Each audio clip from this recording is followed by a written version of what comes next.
Okay, good afternoon, everyone. Let's get started. So today we are going to talk about long context large language model for EfficientML.ai. So long context is pretty interesting, where you want to understand pretty long documents, and also you want to understand those long videos, multimodal models. So in order to save the memory, we will learn a lot of techniques to reduce the memory consumption, to make it run faster for both the training and inference for long context large language model. So this is the agenda for today. We will first cover a recap of the context extension methods, like using rope, and then introduce LongLoRA technique for training. We're also going to talk about inference evaluations for long context LLM, like the lost in the middle phenomenon, needle in the haystack, long bench. We also talk about efficient attention mechanism for long context inference, including the StreamingLLM, DuoAttention, and query-aware sparsity. And finally, if we have time, we will talk about SSM's state space models. So let's start with a recap of the Rotary positional embedding. So rotary positional embedding is a popular implementation for relative positional embedding. So each token not only have its own embedding vector, but also has the positional embedding. We've learned in the previous lecture, the rope basically chops the input into two segments and pair, and so that we can have an XY pair between the first element and D over 2 element. And that become a XY in the 2D dimension, and then we can rotate it by m theta. M is related to its position. Theta is a pretty large number, such that you can distinguish many numbers before you rotate it by 2 pi. Okay, and then we can see on the right-hand side, when we are doing the tension between Q and K, it becomes the multiplication of their magnitude and subtraction of m minus n of their angles. Okay, so the phase angle of the inner product of two complex vectors is actually the phase difference between the two complex vectors, m minus n. So the result is only related to the relative position m minus n. What if you want to extend the context window? So previously, this is the original theta. It can handle the context length up to 2K. What if you want to extend it to 4K? Okay, we should not just continue extrapolate. This is the unseen range, but instead we should double the frequency from every. Here we have this distance. We have 2 dots. Now we have 4 dots in the same distance. So basically, we are dividing theta by 2. So that we can still use the same range to represent the 4K range. So LLMs usually need to be fine-tuned after extending the context length. But fine-tuning under long context is pretty expensive. So how do we make it more efficient? So we introduce a technique called LongLoRA. Just use a single GPU to fine-tune a lemma 70 billion parameter model under long context. For example, this is a book, Harry Potter. Below is a section of the book. You give all the content right here. Now the book ends. Please tell me what high-level idea the author wants to indicate in this book. Altogether, we have about 30K tokens. If you feed it with the naive, the original lemma 2, which has 4K context length, which is much smaller than the 30K tokens, it will extract very poor result. Another work called the LongLoRA, okay, used 128 TPU v3. That's a lot of compute, which is usually unaffordable. We'll introduce a technique called LongLoRA, efficient fine-tuning. Fine-tuning a 70 billion parameter lemma 2 to 32K context length, using only one node, okay, one node of 8 card, one node A100 GPUs. So let's see how that works. So under long context, what is the bottleneck? The attention is the bottleneck, right? Since transformers has two components, one is the attention that models the information across tokens. The other is the FFL layer that apply nonlinearity on the individual tokens, which is the bottleneck under long context. The attention, right? The attention is the bottleneck because the attention's computation complexity grows quadratically with the token length. So when the context length is pretty large, attention becomes the bottleneck. So how do we simplify the attention mechanism? Previously, we have to run the bottom triangle for the causal mask, right? But in here, we find it's enough for us to just to group this kind of sparse, block sparse attention. It only within this group of 4 tokens, these 4 tokens only attend to each other within this group. And similarly, these 4 tokens only attend to each other within the group, but not beyond the group. If we just do such block sparse, diagonal block sparse attention, that's problematic because these 2 groups will never talk to each other, right? So how do we solve that problem? We can actually shift the tokens, shift the attention mask by half, right? So therefore, these 4 tokens become 2 plus these 4 tokens plus these 4 tokens.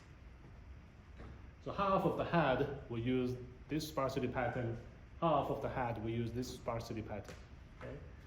So what happens if we put them together, we will see these 2 groups, the red group and the blue group, they will talk to each other through the intersection right here, so since we're shifted by half.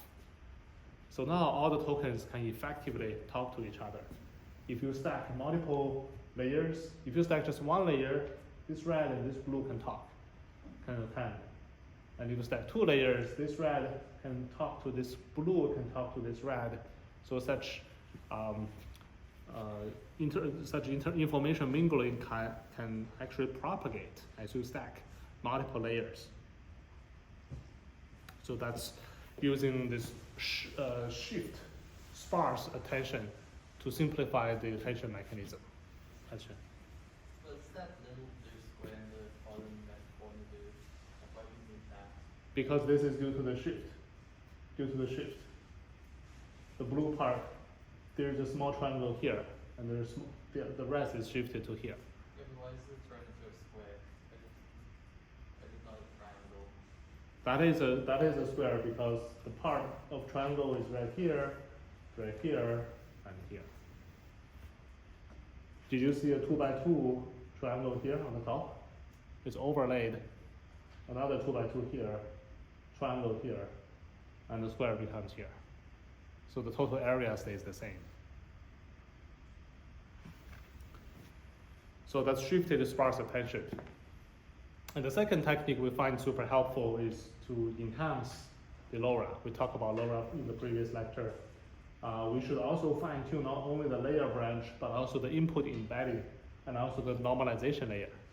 We've visited normalization layer many times. For example, in smooth quant and AWQ, we basically merged those scaling factors into the normalization layer, into the bias and also the scaling factor of the normalization layer.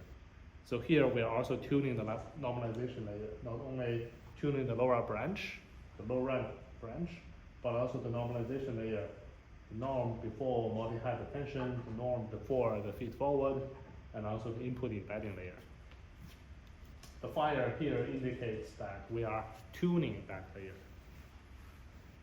So we avoided tuning this bulky FFL layer and also the multi-head attention layer to save the computation.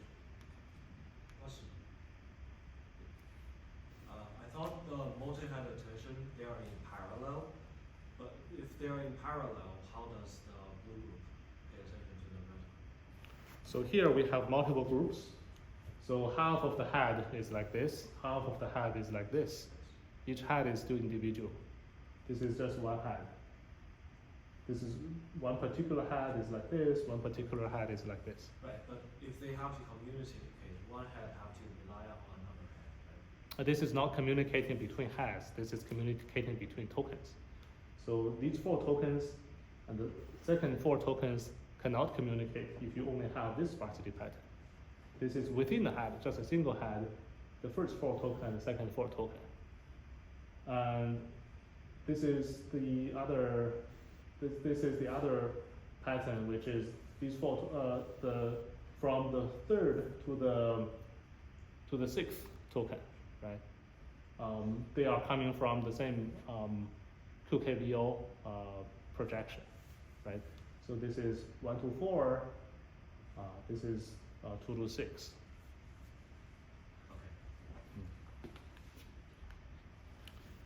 So this is put in more detail. How do we implement the sparse shifted attention? Okay, so we first group it by divided by 2, right? Half of the head and versus the other half of the head. In this example, we have 4 heads, and here we have 8 tokens. We have 8 tokens, and we have 4 heads. We first split it by half, okay? Half of the head versus the other half, and then we shift half of the head. We can see the 1, 2, 3, 4, 5, 6, 7, 8 become 8, 1, 2, 3, 4, 5, 6, 7. Okay? And then we group it. Here, every 2 tokens are grouped together. We only do local attention within the group. And then the other half of the head, we do shifted attention like this. So this is during training. We run this shifted sparse attention. And at inference time, we run the full attention. So let's see how does that perform. Right? We are saving a lot of computation. Does it hurt the accuracy? So this is actually the perplexity. The lower the better. So the blue one is the full attention. Well, LongLoRA can pretty much match the perplexity of the full attention versus just using the LoRA. When the context gets longer, the perplexity will explode, showing that LoRA is not enough.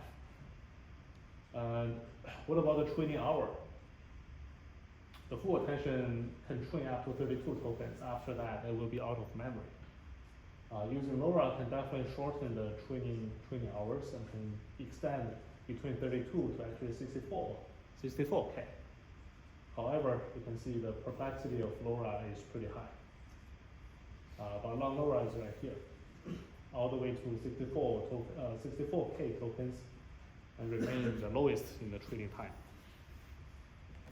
Here we did some ablation study to see whether it's helpful to remain only half of the remaining P1 and P2. Here means attention head using pattern 1, all no shift, and pattern 2, all shift. Okay?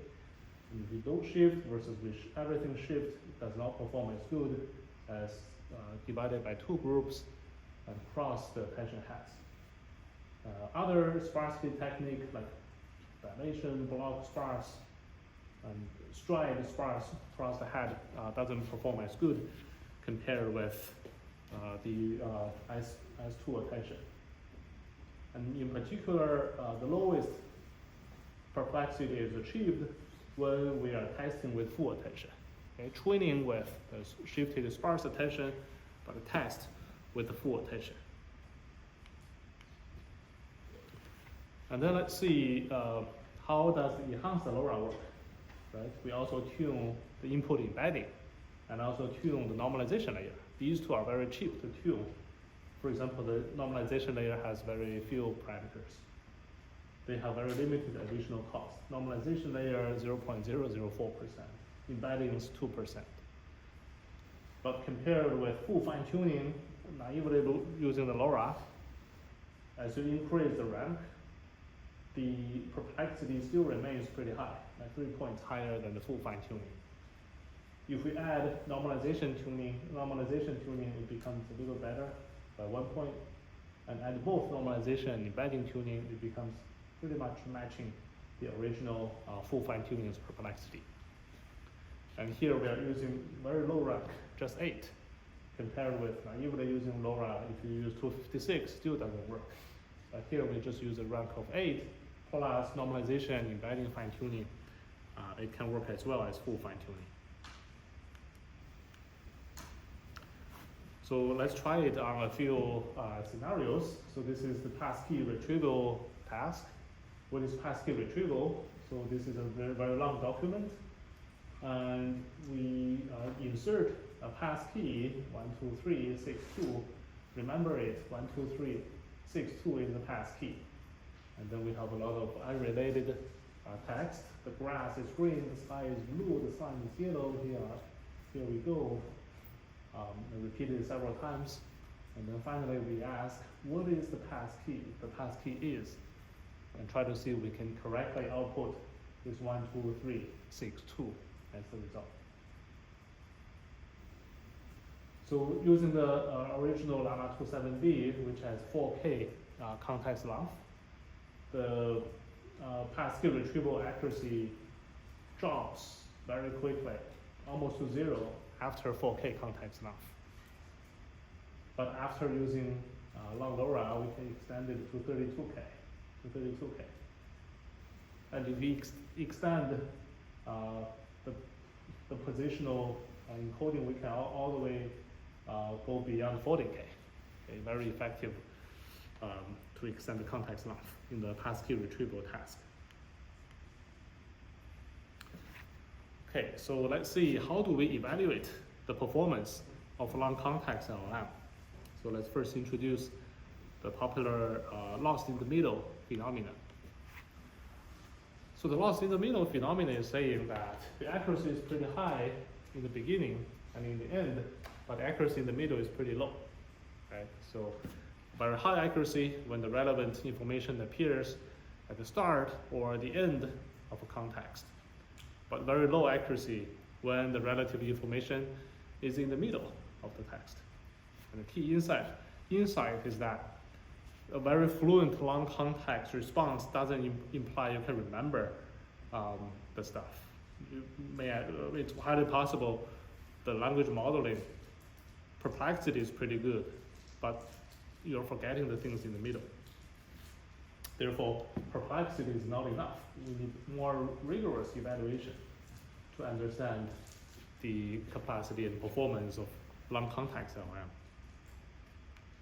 So we'll introduce two benchmarks. One is needle in the haystack, the other is the long bench. So needle in the haystack is a pressure testing for large language models under the long context. How does it work? So we have two axes. One is the context length from 1K, 10K, 20K here to 128K. And the y-axis is where do we place the needle in the document. Okay? So this is start of the document. This is 25%, in the middle 50%. This is 75%. This is in the bottom and in the end of the document. Where do we place the needle? And we can see if it's green, it's showing that you have 100% accuracy to retrieve that needle in the haystack. Yellow means you have 50% accuracy, and red means you have 0% of accuracy. And we can observe when the context length is pretty short, like 1K, 10K, 20K, everything is green, right? You can retrieve very accurately in the beginning, in the middle, and also in the end, right? However, as the document gets longer, the accuracy is becoming worse. Starting from like 73K, the very beginning accuracy is still pretty good, like 100%, right here. But in the middle, like 25% to 30%, you have 0% accuracy of retrieving your passkeys. In the later part of the document, the accuracy returns to 100% again. Okay, so that's the loss in the middle problem begins to appear. It gets even worse when the context gets longer, like 128K.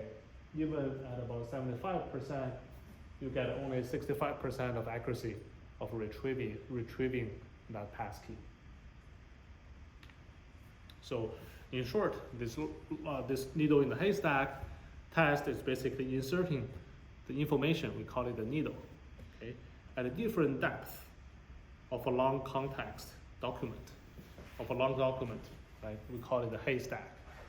Right? This is a smaller haystack, only 1K.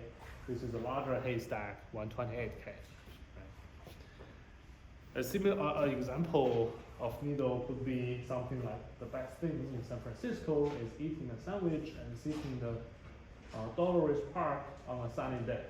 Okay? And then we ask the model at the end of the document, at the end of the haystack, to recall the information, which is the needle. What is the bad thing to do in San Francisco? And it should answer to eat a sandwich and sitting in a Dolores Park on a sunny day. Okay? To find this needle in this long document in this haystack. Another benchmark is called the long bench to evaluate the long context capability more comprehensively. The needle in the haystack is still artificial synthetic benchmark, right? But this is more real world data set. For example, include different tasks like question answering, summarization, future learning in English and Chinese, and support context up to 13K tokens, which is still not quite long, but with automated evaluation metrics. And it consists of not only synthetic data, but also code data, single document QA, multi-document QA, summarization, and few short questions. And the key finding is that techniques like the scaled position embedding can improve the long context understanding. The techniques like context compression and retrieval can help, but not as effective as models inherently designed for long context.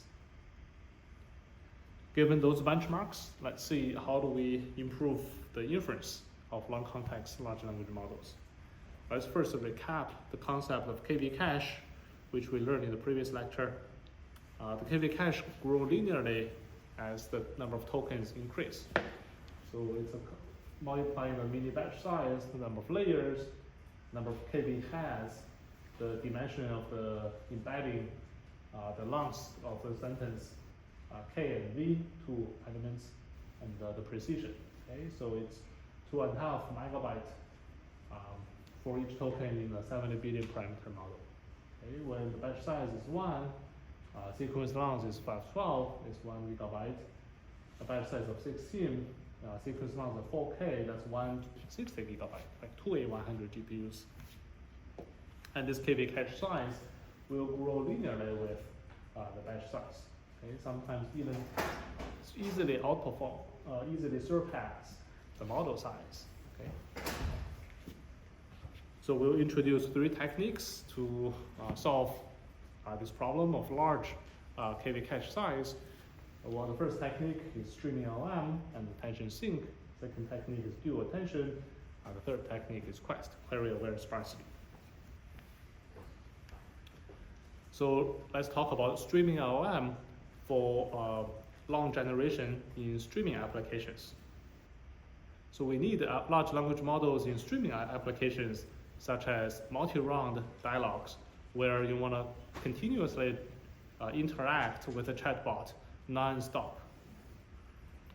But this is very challenging because long conversations require extensive memory consumption during the decoding stage. For example, using the transformers, using the original transformer, the memory will grow linearly with respect to the number of tokens. Okay, so the x-axis here is the input sequence length, and the y-axis is the perplexity versus the memory. Okay? So the memory will grow linearly, but the perplexity will stay good in the orange curve until 4K, which is the Llama 2, when the Llama 2 is trained. After 4K, the perplexity will explode. Okay? It no longer works. Another work using the windowed attention doesn't solve the problem either. It solves the memory problem where the memory can stay constant using the windowed attention, but the perplexity will explode. As in the green curve, it will explode as soon as the first token in the window is evicted. So our TA Guangxuan developed a technique called StreamingLLM that can handle this problem. Okay? So without StreamingLLM, after a while, the model performance will break. But with StreamingLLM on the right, you can continuously interact with the chatbot non-stop. Finally, the non-StreamingLLM will get out of memory as the conversation gets long. So how do we prevent either model performance breaks and also prevent the model to run out of memory? So let's visit a few techniques. For example, if you want to keep a constant memory, a natural thinking is rather than using everything in the KV cache, can we just remain the local tokens in the KV cache? Okay, use a windowed attention. Only keep the most recent tokens. Only keep the most recent, like in this example, the most recent 4 tokens in the KV cache. So here we have our cached tokens, but you can imagine the perplexity will be very poor. It will become very poor perplexity as soon as the first token in the KV cache is evicted, when the text length surpass the cache size. So here we actually see 2 failures. One is when using the windowed attention in orange, when the input length is longer than the KV cache size, where the first token is evicted, the perplexity will explode in orange.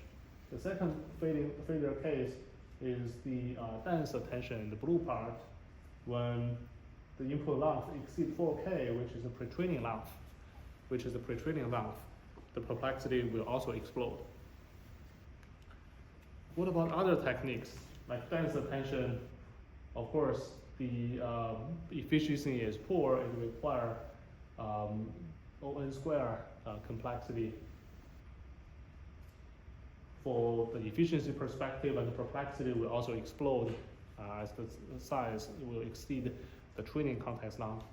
We talk about windowed attention, although the memory is good, but the perplexity is pretty poor. We can also, using a sliding window with recomputation, the perplexity stays pretty good since we are just get rid of the KV cache and recompute every time, but the compute is all TL square. L is the length of the recomputed tokens, and it's quite unaffordable. T is the total number of cached tokens.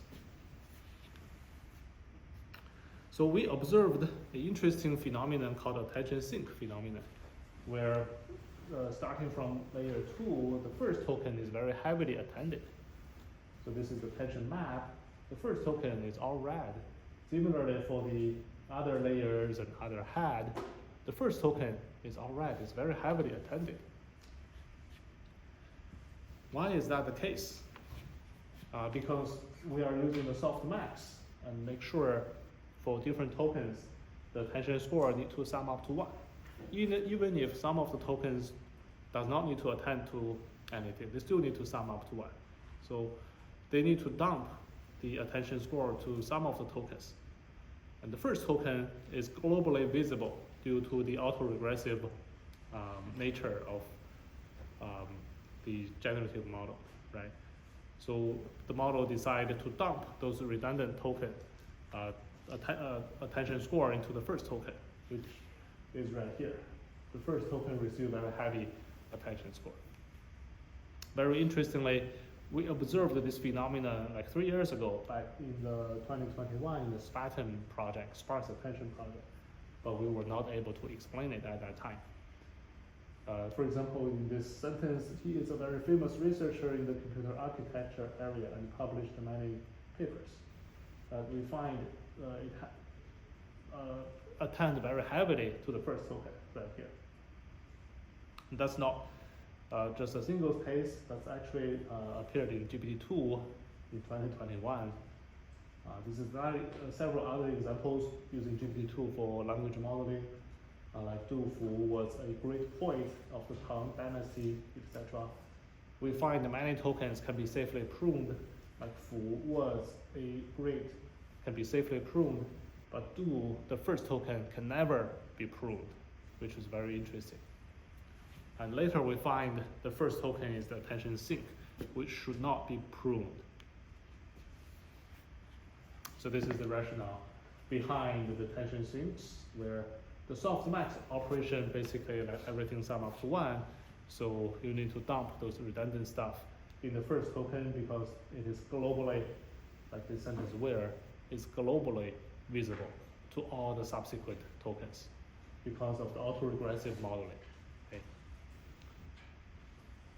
And we naturally ask the question, the first token is very important. We call it attention sink. Is it due to their position or is it due to their semantics? So here we did an experiment. The window size here is 1K. If we have 0 attention sink token, the perplexity will explode to 5,000. If we have 4 attention sink tokens plus 1020 window, the perplexity is getting normal. But if we insert 4 line breaks, they have no semantic meaning, plus a window of 1020, the perplexity still remains pretty low. Okay?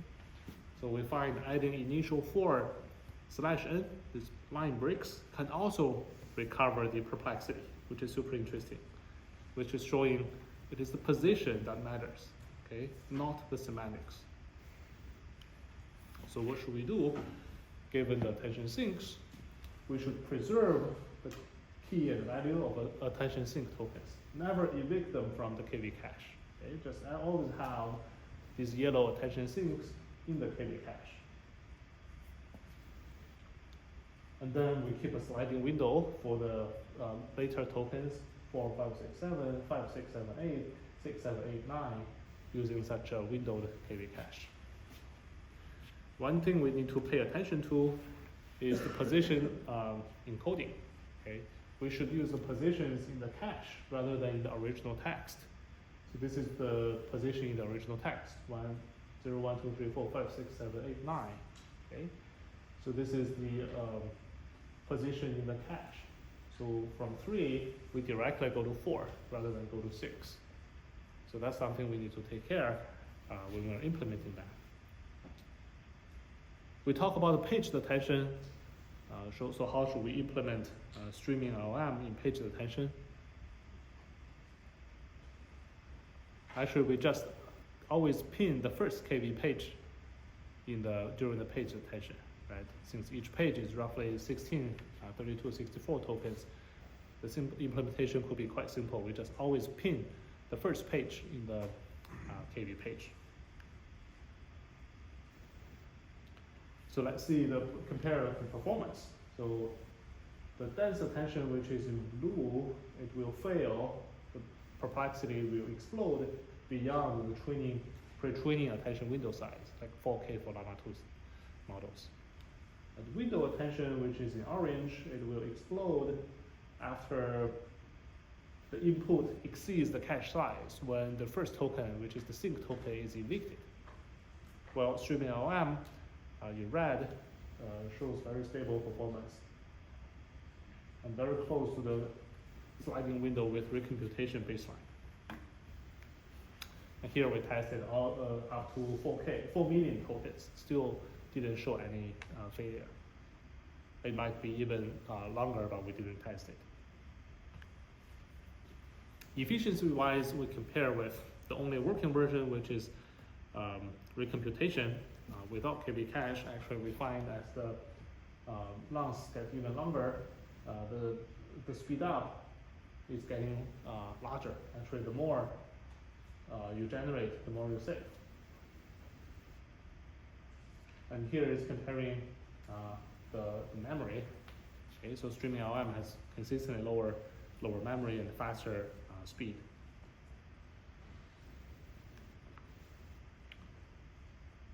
here we ablate how many attention sinks do we need. Why do we need 4 attention sinks? So we tried 0, of course it doesn't work, the complexity is too big. 1, 2, 4, and we find for example 1 to 7D, from 11 to 10 to 9, 4 is a sweet spot. After increasing the number of sinks to 8, it doesn't help much. So 4 is a very practical number of attention sinks. Quick question. In visual transformers, we sometimes add a token at the beginning of a section to form as a general, to use as a token for general information. Is this the sort of thing that's happening with attention sinks? Yes, that's very related. Actually, that's the next slide. So what if we apply a dedicated learnable token to the beginning, right, of a sentence? No matter if it's language or it's image, we apply a dedicated learnable token, introduce an actual learnable token at the start of all the training samples, and let's see how that works. Actually, using this learnable sync, okay, compared with the vanilla model, just using a single token, the vanilla model has 18.49 perplexity versus the learnable sync has 18.01. Okay? It's performed quite good compared with using the vanilla without the dedicated attention sync. And we no longer need 4 syncs. Like here, we just need 1 learnable sync. So when you are training the model, you can insert this attention sync. And let's see, for the vision model, people also find these sync tokens, like right here, these colorful dots. These attention sinks emerge in low semantic background pixels. So the bird is this insect is in the middle, but in the background, low semantic background pixels, we observe a lot of attention sinks. And similarly for the BERT model, okay, the bidirectional BERT model attention sinks are those separator tokens at the end of all the sentences. Like in the end right here, it's very red. So VIT and BERT model, those encoder models also have attention sinks. But StreamingLLM doesn't equal to long context. For example, we designed this experiment, have a query, have a register for line 0 is something, for line 10, for line 20, etc. And then we ask the register containing line 0 is, we try to retrieve 8806. And then we keep adding new contents and try to look back to ask the content. And we find actually when the cache configuration is like the cache has 2044 plus 4 sync tokens, when the token distance, this is the distance between the query and the token, okay, and the needle.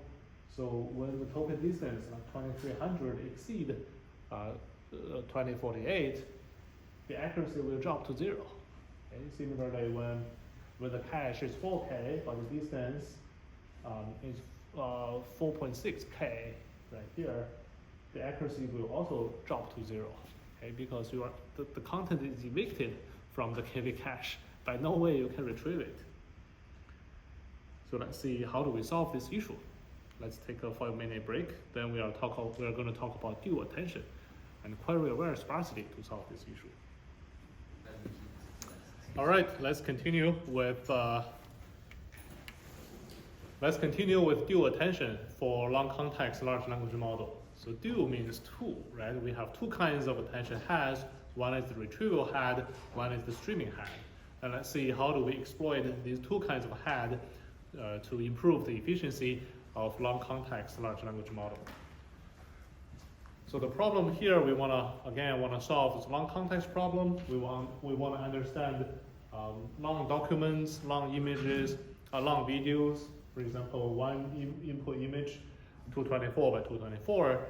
Nowadays we can convert it to 256 tokens using clip or clip.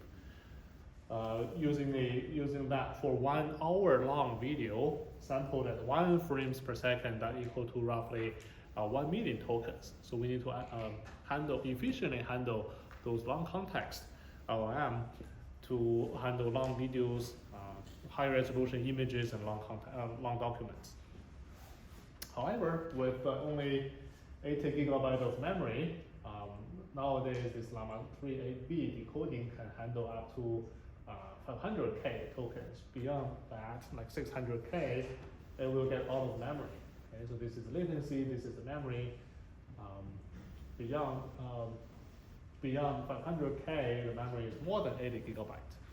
But this DuoAttention mechanism can handle here all the way to 1 million tokens. Actually, we tested it all the way to 3 million tokens if you combine that with KV cache quantization. And also, it gets very significant speed up. Let's see how DuoAttention works.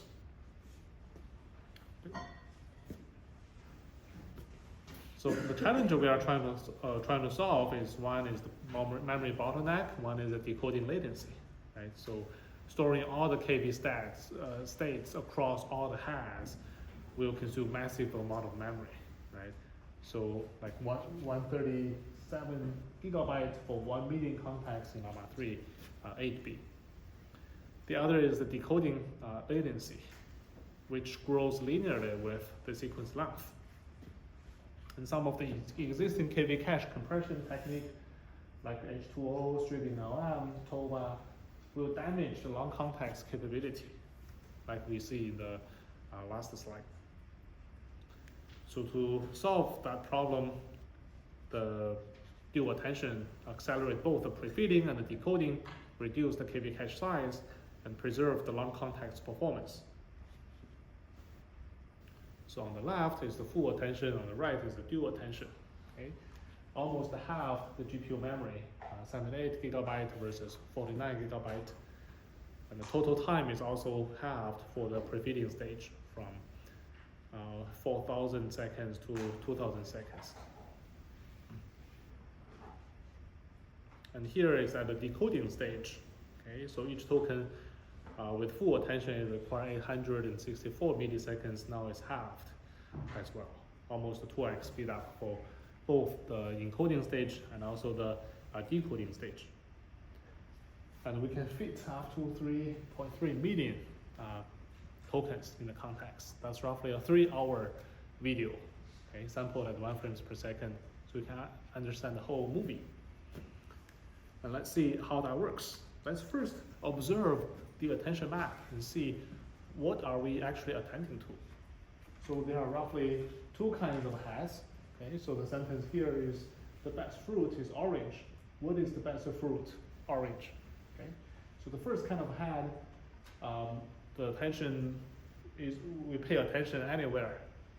For example, we have 3.1, 2.9, 4.7. These 3 dots near best fruit and orange. Okay, so we call them retrieval head. So you can capture the information between the generated token to any of the previous tokens. Okay, versus the other kinds of head only attend to itself, the local tokens versus the first token. So you can see it's very similar to the StreamingLLM's pattern, where only the local tokens and the first token is attended.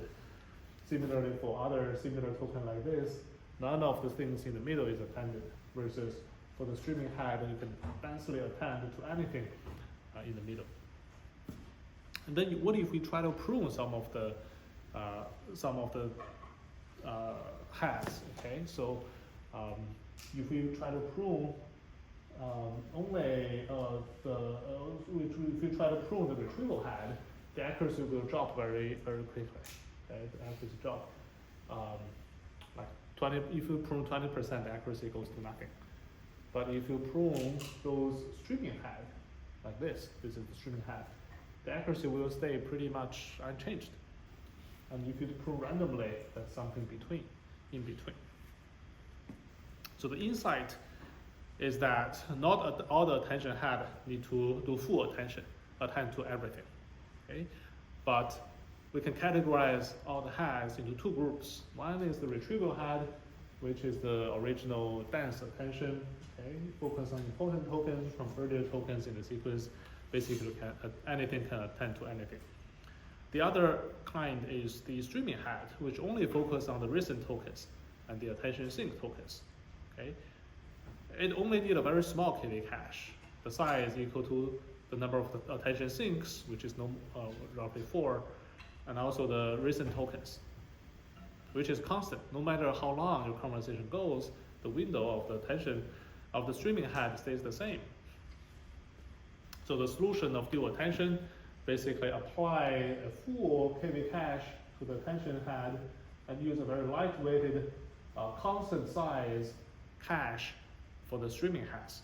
Okay, so this is the retrieval heads KV cache, which grows linearly with the sentence length, the token length, versus the streaming head only keep the sync in yellow and the most recent tokens, which is constant size of the KV cache. And let's see how do we train the alpha so that we can determine whether a head belongs to attention head, streaming head, or the retrieval head. Okay, and we expect the algorithm should be very simple, right? Such that we can train it using just a few GPU hours. Hopefully just one GPU, right? So here the algorithm is very simple. We train using both the full attention and streaming attention, but mingle them together with the learnable parameter, which is alpha. Okay, so assign a trainable gate to each head. Okay, and then the gate of alpha will blend the full attention and also the streaming attention, allowing the model to learn which heads are necessary, should be the full attention versus it could be a streaming attention. So here we get alpha times full attention plus 1 minus alpha times the streaming attention. And this is the full attention. The difference between full attention and streaming attention is the mask. Full attention uses the causal mask. Streaming attention uses this lambda-shaped mask. And then we try to distill them by minimizing the difference between using everything uses the full attention versus the mixture of this combined version using still attention. Okay, and we regularize them by making those alpha small and try to add these losses together with distribution loss and regularization loss. So how many parameters do we need to train? So for example, for Llama 2 7B, we have only 32 layers, 32 head. We need 1 alpha for each layer, for each head. So altogether, there's only 1K gate values that need to be trained. And that can be completed just in a few hours in one node, 8 GPUs, 8 100 GPUs. And how do we train that? We design a task. So right here, the training example is a lot of long paragraph followed by remember the sentence of words is the first pass key to the vault. Lima Zulu Golf Papa, okay, something random as the first pass key, and then we have this second, fourth, all the way to 10th pass key, and right here we want to retrieve what is the first to the 10th pass key and add the loss to Lima Zulu Golf Papa, etc. Okay. And here we show 32 layers, 32 heads. We have 1,000 altogether, 32 by 32 gates. What is the value of the gates? If the gate is blue, it's very small, we can prune them away. And that is streaming head. If it is red, showing alpha needs to be pretty large, then they need to be the full attention head, or we call it the retrieval head. So what about at inference time? We can set a threshold. Okay, if alpha is greater than the threshold, it is characterized as full attention. You need to do the full attention mask. Versus if the alpha is smaller than the threshold, you can keep it as a streaming head. Okay, streaming head, the attention map is lambda shaped. Only recent and sync token, the KV cache size is constant. So what about accelerating decoding versus the pre-feeding? So this is accelerating the decoding part.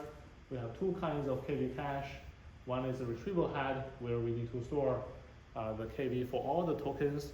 The other is the streaming head, where we only store the yellow attention sync and the most recent tokens. Therefore, it consists of only constant memory. And when we are doing the computing, we split them into retrieval and streaming head, and output of both heads are concatenated for the final projection, QKBO, the O projection. So this is the decoding part. What about during the pre-feeding stage? So in the pre-feeding stage, we implemented a chunk pre-feeding to split the sequence into fixed length chunks. Okay, so this is the first chunk, second chunk, third chunk, fourth chunk. Okay, so what is time complexity without using DuoAttention? We have to calculate the area right here in the triangle, which is L squared, right? But now with the attention,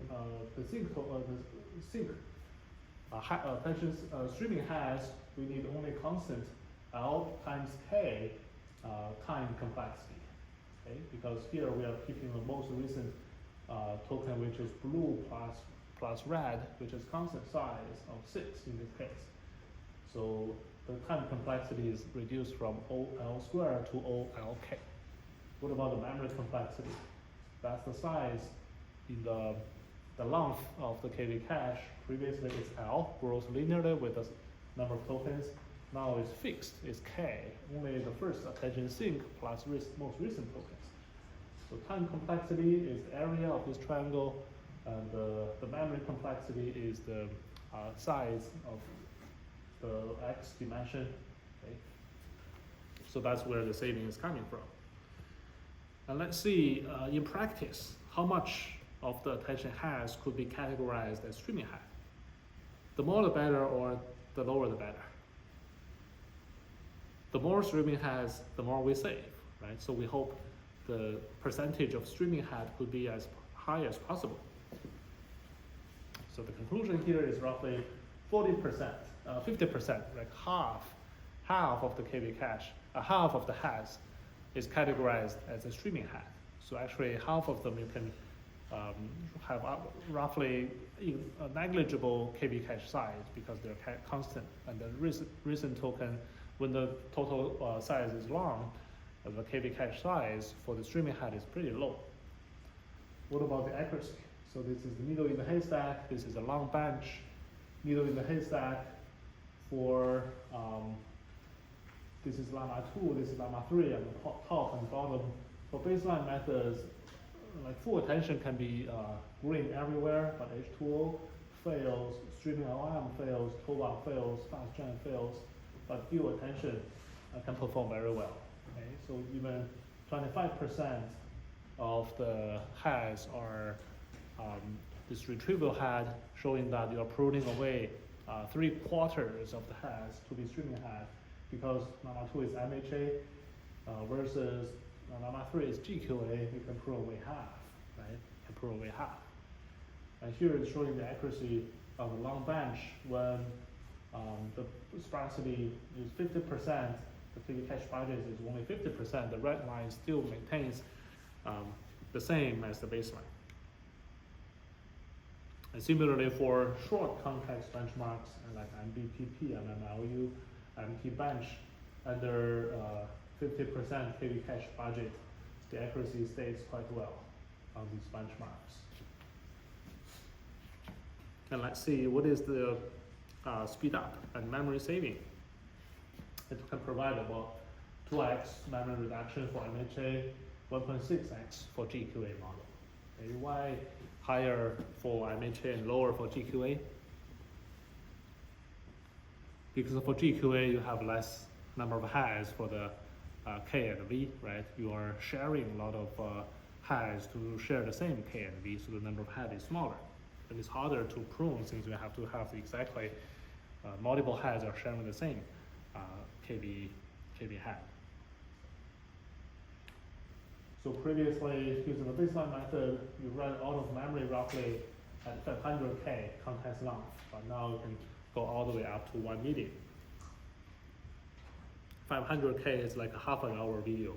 1 million you can now understand 1 hour of video. So this is the pre-feeding memory and latency improvement. This is the decoding memory and latency improvement. So for the pre-feeding, it's about 1.7x latency reduction for MHA and 1.6x for GQA model. Memory saving is about more than 2x versus 1.5x for different benchmarks. So natural thinking is, what about if we combine that with KV cache quantization? Okay, so DuoAttention is, you can think of it as pruning and sparsity. We can remove lots of the attention scores. If we combine that with KV cache quantization, it can work super well. So by quantizing the weight to 4-bit and KV, key the value to 4-bit, we can fit 1.8 million tokens in a single A100 GPU. Okay. If we combine that with 4-bit KV cache quantization, which we talked about previously using QServe, 4-bit KV cache, we can further boost it to 3.3 million tokens. That's like a 3-hour-long video, which is pretty cool. Okay, so that wraps up the DuoAttention for long context large language model inference. We can accelerate both the pre-feeding stage and also the decoding stage using two kinds of KV cache. One is the streaming head, one is the retrieval head. So let's talk about another technique. Let's talk about Quest, query-aware sparsity, to accelerate long context large language model.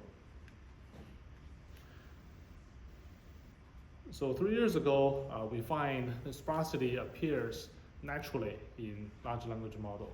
For example, in the sentence, I bet the video game is a lot more fun than the film. Okay, so these are all the keys. Some of the tokens receive a lot of attention, like video and game, is heavily attended. But some of the tokens like I, the, across different tokens, they are not very heavily attended. So the cumulative importance score is pretty low. Okay? So we can safely remove these tokens, which is showing that the KV cache has a lot of redundancy. We don't need to keep all the tokens in the KV cache. So sparsity appears in KV cache, but previous efforts have some limitation. For example, compared with the dense attention, okay, keep all the contextual tokens, which is pretty memory intensive. You have to grow the KV cache linearly with the context size. Some query agnostic sparsity, like fixed pattern sparsity, like StreamingLLM, like H2O. Once a token is evicted from the KV cache, it can never come back. If it is gone, then it's gone. Okay?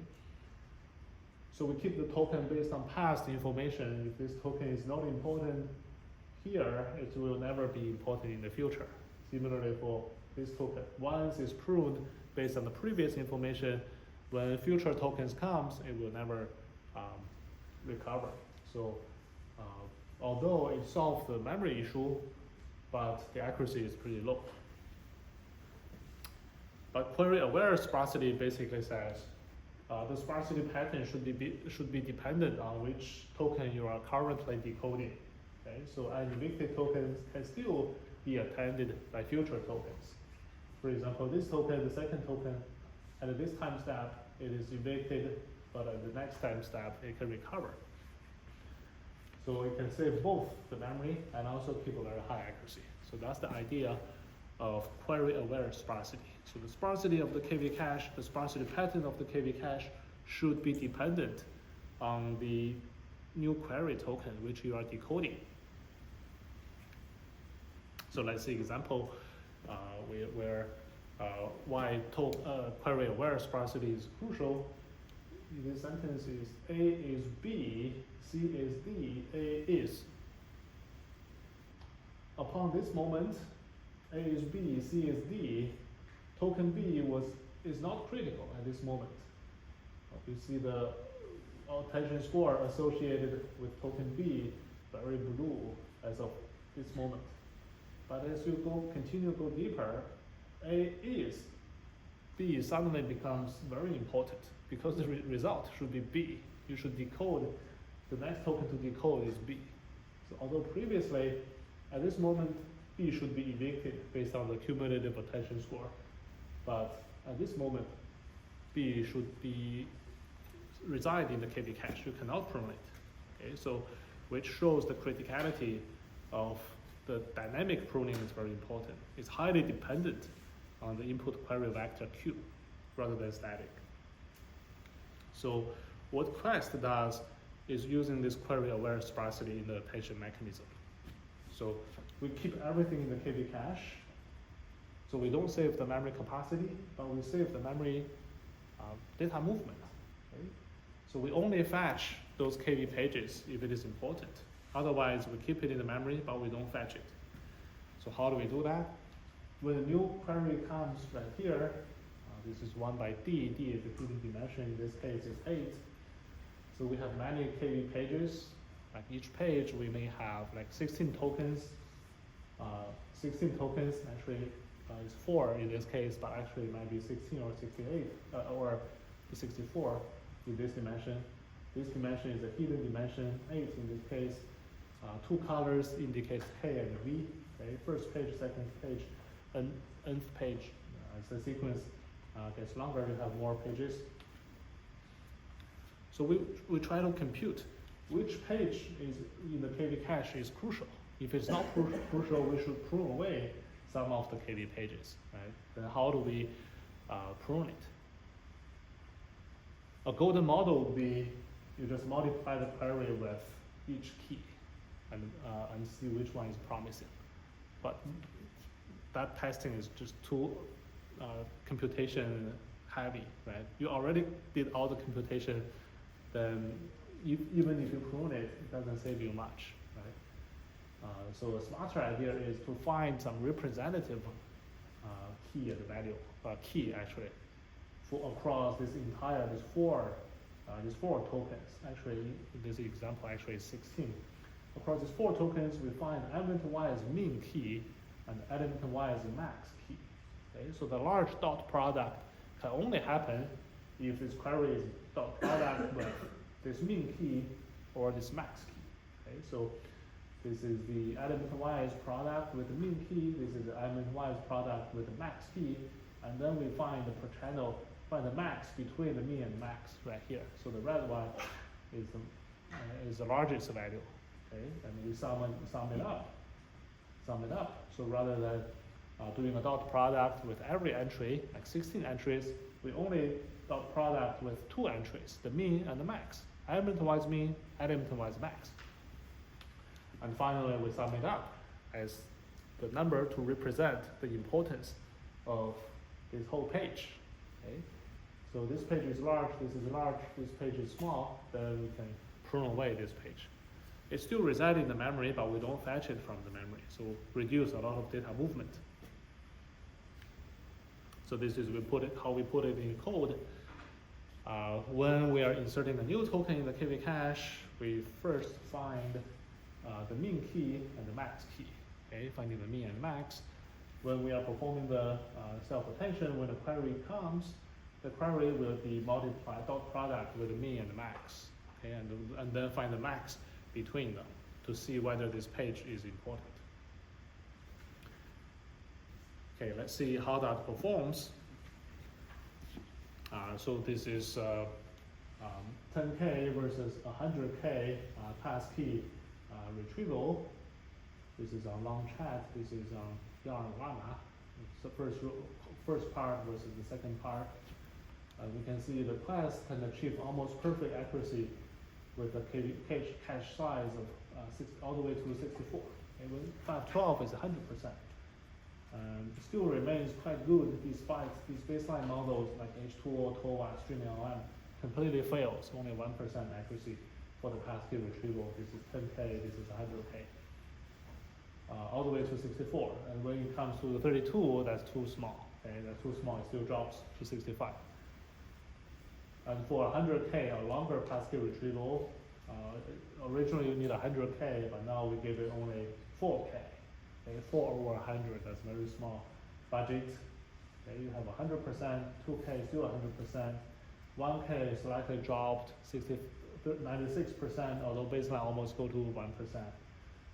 And with 256%, that's 256 tokens, that's too low, we get an 88% passkey retrieval accuracy. So This is 4K out of 100K. That's like roughly 1%, which is 1K over 100K. That's roughly 1%. You still get 96% of accuracy.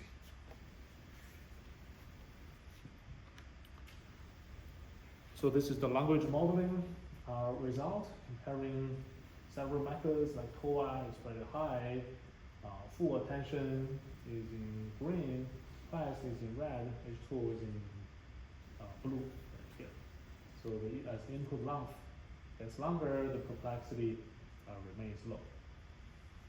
Very closely match the performance of the full cache model.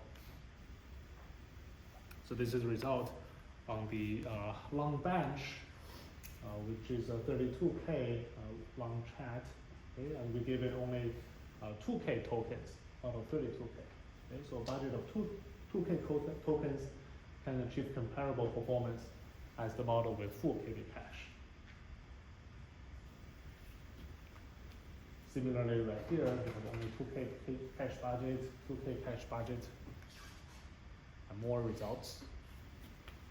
What about the efficiency? Right? We don't save the memory, but we save the data movement. If the KV page is not promising, we don't load it from the GPU memory. So it can accelerate since data movement is expensive, both energy-wise and also latency-wise. So this is for different sequence lengths. So this is 8K, this is 16K, this is 32K. And the budget is the same, is 2K budget. And you can imagine the longer the sequence length, given the same budget, the larger the improvement, okay, from 1.7 to all the way up to 4x latency reduction compared with the full cache. And this is in the logs. This is in the linear scale. And the latency contains two parts. One is criticality estimation, and then top K filtering, and then the approximate attention. So actually the criticality estimation consumes larger overhead, which can be alleviated by sharing the criticality across multiple tokens. So like Q1, Q2, Q3 can share the criticality with Q1, okay? So in that way you can save the criticality estimation to amortize the criticality estimation.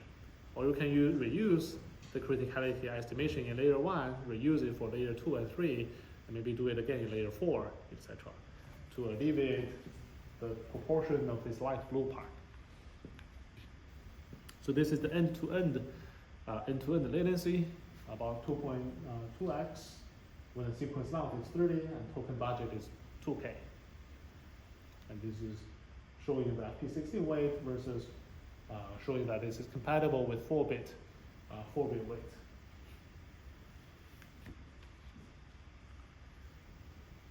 So this is more result for efficiency comparison. Baselines need nearly full KV cache to achieve lossless performance, and Quest can use a much smaller KV cache. So this is the average context length. This is the attention latency. Attention latency, so Quest is shown as the lowest across different benchmarks, and require the lowest context length budget compared with baseline methods like full attention, TOA, and Quest. All right, so in summary, we talk about Quest, query-aware sparsity to filter out which KV page is crucial. So there's a lot of redundancy in the KV cache, so we can use the query-aware manner to dynamically determine which one can be skipped. Next, I'm going to quickly talk about beyond the transformers. What are some of the non-transformer architectures that is efficient? Starting from state space models. So in attention, roughly you have two tasks. One is to compute the information between the tokens, and then the other is the transformation within a token. Okay, so the state space model, it can handle the sequence communication as another alternative as this multi-head attention mechanism. So it's very similar to RNN except that there's no nonlinearity right here. Okay? So there are three matrices. One is A matrix, which controls the state transition from t minus 1 to ht. And the B matrix basically map the input to the hidden state. And C maps this hidden state to the output. So just using this naive state space model, you can expand this equation such that you can represent it by a convolution. It's very simple to implement. And the new work, the Mamba, which introduced the selective state space model. So rather than without any selectivity, different tokens have the same importance. With selectivity, it can allocate a different importance to different tokens. Like I want to order a hamburger. Hamburger is given a lot of importance. And that is achieved by tweaking A, B, C and make them input dependent. Okay, so these A, B, C matrices are also the function of the input X. So that creates a problem. Previously, since we have no nonlinear function and A, B, C is constant, you can expand H1, H2, H3 recursively and actually implement that in a convolution very easily. Okay, so linear occurrence can be implemented with global convolution. However, the selectivity, the ABC will change depending on the input, so it can no longer be implemented by convolution. Okay. So how do we solve this problem of slow training issue? Luckily, the parallel scan is one of the implementation we can borrow, similar to computing the prefix, like 4, and 4 plus 1 is 5, 4 plus 1 plus 5 is 10, 4 plus 1 plus 5 plus 3 is 13. So this is the prefix sum, calculating the prefix sum is a very classic algorithm that can be implemented efficiently by parallel hardware using the parallel scan algorithm. Calculate the first 1 and 2, 3 and 4, and the 1, 2, 3, and 4 in a parallel manner. So we can do that similarly for computing the hidden states in Mamba. Okay, compare to compute 0 and 1, 2 and 3, and 0, 1, 2, and 3 all together, parallelize them using the compute in space rather than serialize them in time. And later, there are several hybrid models combining the transformer layer versus the Mamba layer, even the MOE layer. So by stacking them together, so you have several Mamba layers, several Mamba MOE layer. So some of the FFN becomes mixture of expert. We talk about that. Some of them is using transformer, some of them is using the MOE version of the transformer, and you can do architecture search to stack different components. Actually, this model can fit a single 80 gigabyte of GPU to support 256 tokens. And the advantage of this Mamba or state space model is that you have a fixed amount of KV cache rather than linearly growing KV cache. All right, with that, here's the summary of today's lecture. We talked about long context, large language model to handle long documents, high resolution images, and also long videos. We talked about LongLoRA to fine-tune efficiently long context models, and also introduce several benchmarks like needle in haystack.